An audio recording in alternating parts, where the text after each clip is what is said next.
Chers concitoyens planétaires, nous continuons dans la foulée de donner les bases conventionnelles avec lesquelles nous allons par exemple dialoguer pour ramener l'histoire de l'humanité et les civilisations antérieures. Et pour cela, nous vous avons déjà parlé par exemple de chiffres et des lettres. Ce sont les deux éléments avec lesquels les anciens ont organisé une communication pérenne. Mais ils ne se sont pas seulement arrêtés à créer des signes qui permettent le dialogue. Ils les ont quantifiés. Et nous allons passer à la deuxième phase. L'étalonnage du langage. Mais au préalable, nous allons vous rappeler que les Hébreux, en restant 450 ans par exemple à l'intérieur de l'Afrique, quand ils partaient, ils ont amené ce que les Africains ont voulu qu'ils sachent, qu'ils se mettent en contact, c'est-à-dire 22 sons. Mais on reviendra là-dessus. Mais comme je vous l'avais dit, ils étaient en contact avec le peuple africain et ils ont appris par osmose. C'est-à-dire, à force de vivre avec eux, de prendre leurs habitudes, leurs connaissances, ils sont partis avec. Mais ils sont partis avec des sons et non avec des signes. Parce que comme je vous l'ai dit, je persiste et signe. Ils ne savaient pas écrire. Malgré qu'ils soient restés 430 ans, par exemple, en Afrique, et en sortant, malgré qu'on leur a donné le 10 commandements, c'est par mémorisation tout simplement qu'ils l'ont sauvegardé. Et nous reviendrons là-dessus plus tard. Parce que il y a tellement de commérages. C'est-à-dire, comme on dit au pays des aveugles, les borgnes sont rois. Il y a tellement de commérages à travers cet alphabet, à travers, par exemple, la civilisation. Et aussi bien, par exemple, les Arabes que les Européens ne veulent pas parler des Noirs.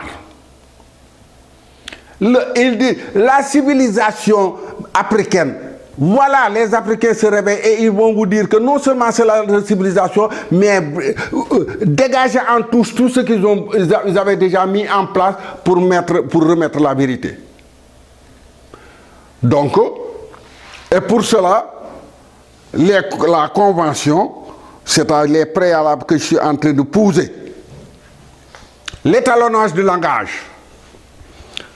Là maintenant, je mets en signe, en étalon les 28 positions. Donc les 28 étapes qui permettent de positionner le langage et quantifier maintenant. Ça vient avant, la quantification de chaque position. Et ils l'ont fait suivant les étapes, c'est-à-dire suivant la dimension, par exemple, des chiffres. Vous prenez la première dimension qui va de 1 à 9, qui correspond de 1 à 9. Mais vous allez à la deuxième dimension qui part de 1 à 9, mais dans la deuxième position. 10, 20, 30, 40, 50, 60, 70, 80, 90.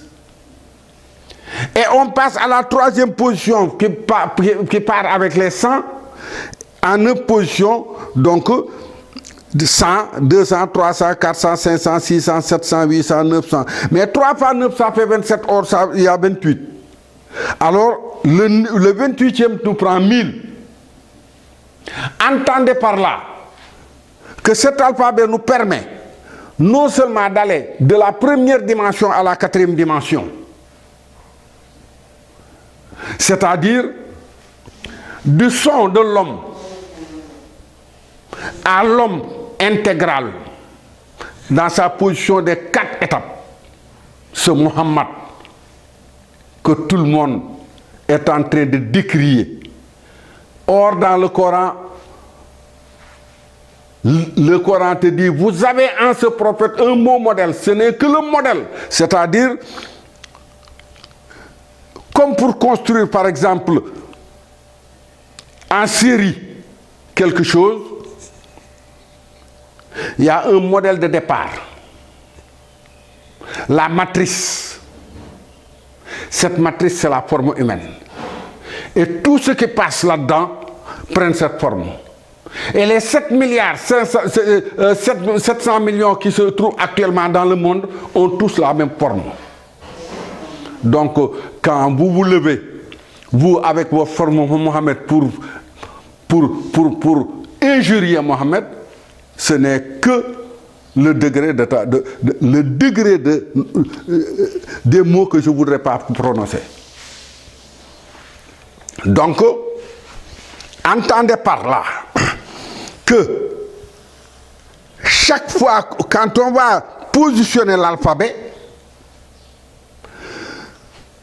chaque position, suivant la position, la lettre prend la dimension, c'est-à-dire la valeur de la position. Et dans l'islam, il y a 2 types de classement. Celui qui a été classé en Orient et celui qui a été classé en Occident. Entendez par Occident l'Afrique. Et pour cela, nous allons positionner donc le classement oriental et le classement occidental.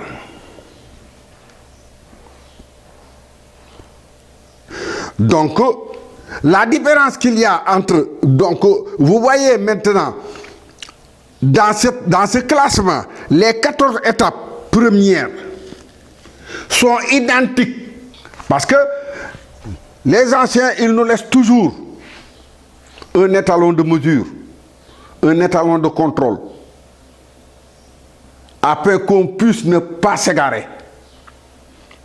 Et quand les Hébreux sont sortis de l'Afrique, avec les 22 sons, les 14 premières lettres sont exactement pareilles qu'ici.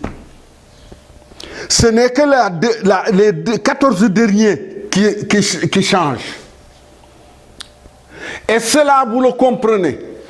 Parce que je vous ai toujours dit que le principe fonctionne dans le principe fonctionne dans la dualité abstrait-concret. Si on prend le haut, qui est le ciel, et en bas la terre, les 28 lettres, les 14 premiers vont être gérés par le ciel, donc l'abstrait, et les 14 derniers vont être gérés par la terre, par le matériel. C'est la raison pour laquelle les 14 lettres qui sont gérées par le ciel en haut, par l'abstrait, n'ont pas changé. Vous prenez l'alphabet hébreu, ce sont ces 14 lettres. Vous prenez l'alphabet oriental, ce sont ces 14 lettres. Vous prenez l'alphabet occidental, ce sont les 14 lettres. Maintenant, la différence qu'il y a, nous y reviendrons. Actuellement, on est en train de mettre en place les préalables. Donc,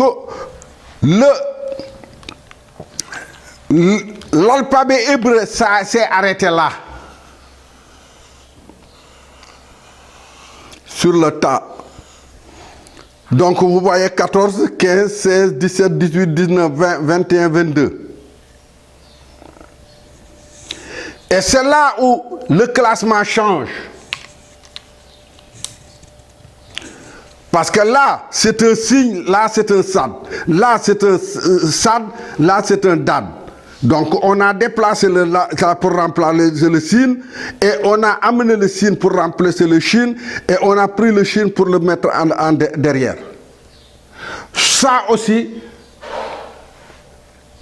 on va l'expliquer. Pour le moment, on n'est que dans les préliminaires pour que vous puissiez comprendre comment vos ancêtres, comment les premiers Africains ont pu prendre les précautions pour que nul autre qu'eux ne puisse posséder le témoin, du moins le relais complet en même temps. Donc, je reviens. L'étalonnage des 28 lettres. En disant que ici, on peut dire le ciel, ici la terre. Les 14 premières lettres sont gérées par le ciel, donc l'abstrait. Les 14 dernières lettres sont contrôlées par la terre, le concret. Et dans leur position, les valeurs ne changent pas. Chaque position a une valeur qui ne change pas. Les lettres peuvent changer, mais pas les valeurs. Donc, vous allez à la 20e position, ça te donne toujours 200. Vous allez à la 12e position, ça vous donne toujours 30. Vous allez à la 24e position, ça va vous donner 600. Vous allez à la 9e position, ça vous donne 9. Ainsi de suite. Donc, voilà la base immobile, vrillée de cet alphabet-là. Maintenant, le classement, qu'est-ce qui s'est passé? Quand l'alphabet phénicien est arrivé, c'est-à-dire comme je vous l'ai raconté dans les films précédents, quand ils ont pris des prisonniers et que le prophète leur a proposé de leur apprendre à écrire, ils ont amené un alphabet de 28 lettres. Mais cet alphabet ne déroge pas de l'alphabet qui a été pris par les Hébreux en Afrique en partant et qu'ils n'ont jamais pu utiliser à bon escient. Et quand on le leur donnait, on leur a donné avec les 3 dimensions. D'abord, les sons sans écriture. Et le décompte, la valeur de chaque position sur 22 sons, qui part de 1 à 400. Et quand les autres sont venus avec les 28 lettres,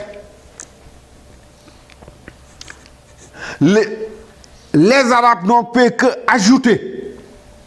Ils n'ont pas créé d'autres lettres. Ils ont pris à l'intérieur de ces lettres-là, de ces 22 lettres, et ils ajoutent des points. C'est-à-dire, voilà les 22 qui suivent. Du ta à 2 points, il ajoute 1 point. Du ha, le 8e, il ajoute 1 point. Du dal, le 4e, il ajoute 1 point. Du 9, ta, il ajoute 1 point.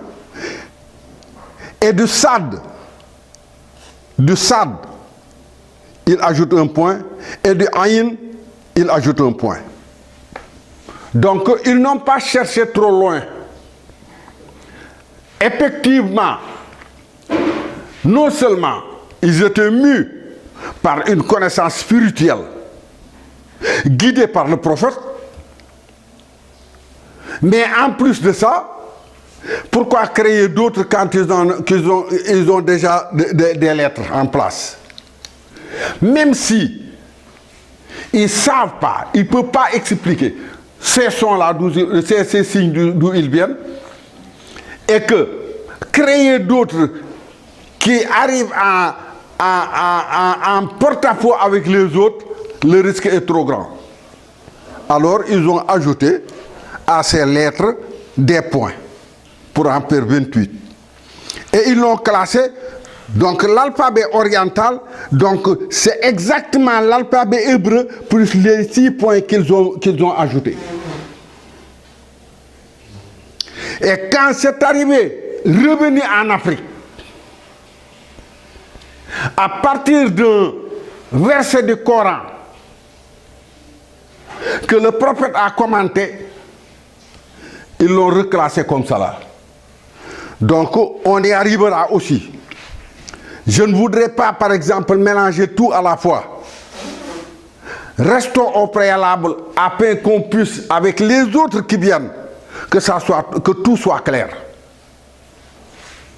Donc, voilà un peu l'histoire des 28 lettres, de leur position et de leur physionomie. Et cette physionomie-là,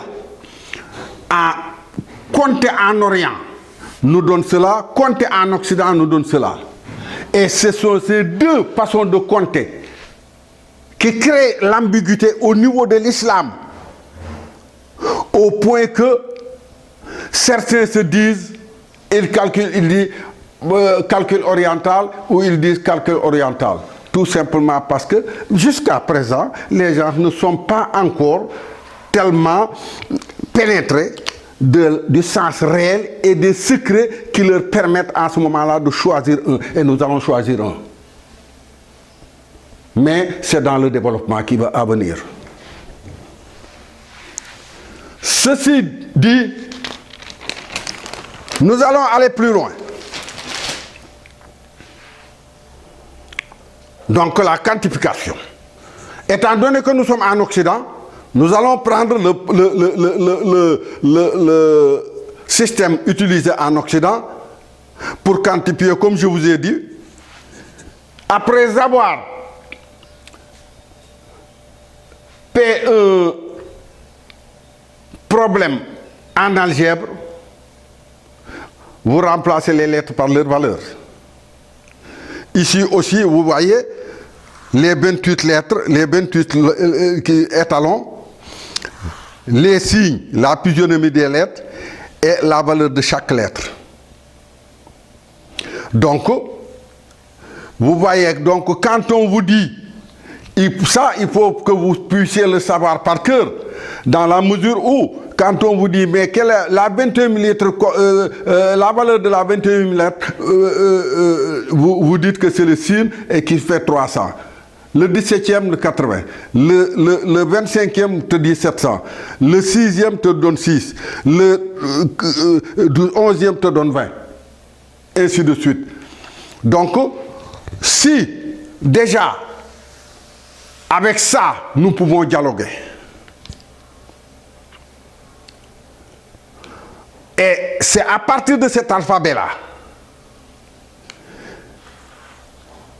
que nous allons maintenant essayer, dans les leçons à venir, entrer dans les détails, dans les méandres même de cet alphabet pour ressortir l'histoire de l'humanité. Mais sortir l'histoire de l'humanité, c'est dénouer les nœuds tissés par la réalité humaine autour de cette mélanine qui sauvegarde tout. Parce que vous savez très bien que même pour germer, par exemple, une plante, pour germer un grain, vous creusez, vous le mettez sur terre et vous l'enfermez. Et c'est dans le noir que ça pourrit d'abord, ça éclate, ça prend des racines et ça monte. Et Et c'est dans les mêmes contextes que je parle de cette mélanine. Pour vous dire la raison pour laquelle les Africains ont laissé les pyramides d'Égypte, les dessins et les pictographes, les hiéroglyphes. Mais les hiéroglyphes, qu'est-ce que c'est? C'est un langage imagé. Pour parler d'un pied, on dessine un pied. Pour parler de la tête, on dessine une tête. Pour parler, par exemple, d'un œil, on dessine un œil. Pour parler d'un oiseau, on dessine la forme de l'oiseau, et ainsi de suite. C'est ça les pictographes, je pense. Donc, c'est ça qu'ils ont laissé en Égypte. Et c'est ça que l'Occident a perdu énormément de temps pour décrypter quelque chose qui a été mis en place par une mentalité complètement étrangère à la leur. Et quand ils se mettent à expliquer, ils expliquent avec la mentalité d'un occidental. Leur grand différent avec le premier nègre qui s'est réveillé dans ce sens, qui est Cheikh Anta Diop, c'est qu'il leur disait, mais vous êtes en train de décrypter quelque chose qui est non seulement africain, mais qui a été transcrit avec ma langue, ma propre langue. Et lui seul, contre tous les autres égyptologues de l'époque, il leur a fait comprendre que on ne peut pas, à partir d'une mentalité. Ainsi, chers internautes,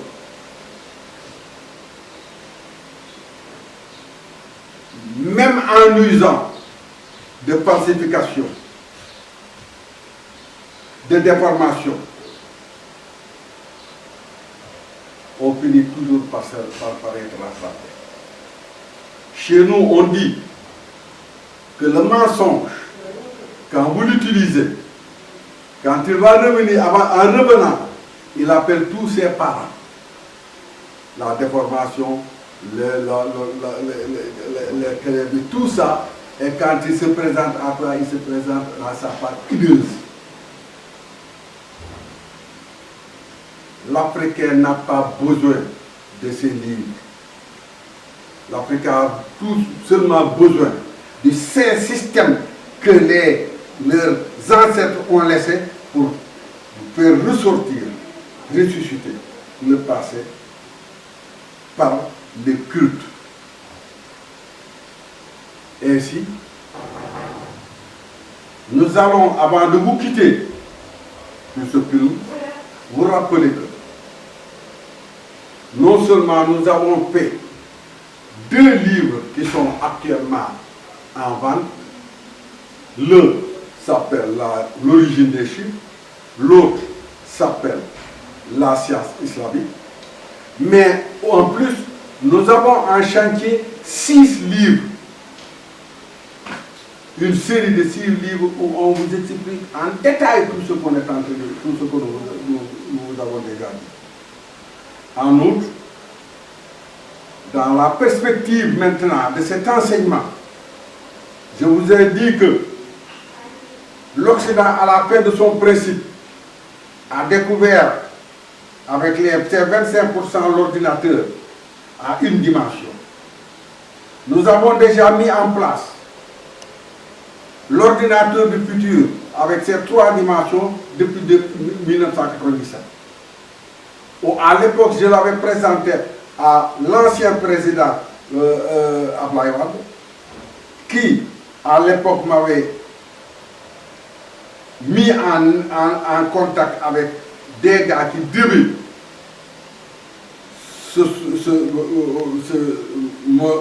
le propulser, mais vous savez, la politique, quand ça ne les intéresse pas, ça ne les intéresse pas. Donc je fais appel à toute la diaspora et à toute l'humanité que pour que le monde progresse, au lieu de faire tout le temps des visions à 3 dimensions, nous pouvons faire un appareil qui directement travaille sur 3 dimensions. Et si, au-delà de pouvoir acheter mes livres, ou acheter la série qui n'est pas encore prête, vous l'achetez à l'avance, peut-être nous pourrons mettre en ce moment-là déjà l'embryon de cet ordinateur. Sinon, l'aide totale. Tous ceux qui pensent que l'Afrique doit faire un bond, doit ressurgir du trou où il est, nous demandons à tout cela pour qu'ils puissent venir en aide à se réveiller. Donc nous mettrons en place sous les films notre numéro de téléphone et le numéro de compte bancaire. Nous pensons que nous pouvons, avant même 5 ans, mettre tout en place. Sinon, vous savez très bien que je suis déjà au crépuscule de ma vie et que j'aurais bien aimé mettre par exemple l'embryon de ce truc durant ma vie avec d'autres et pouvoir laisser le reste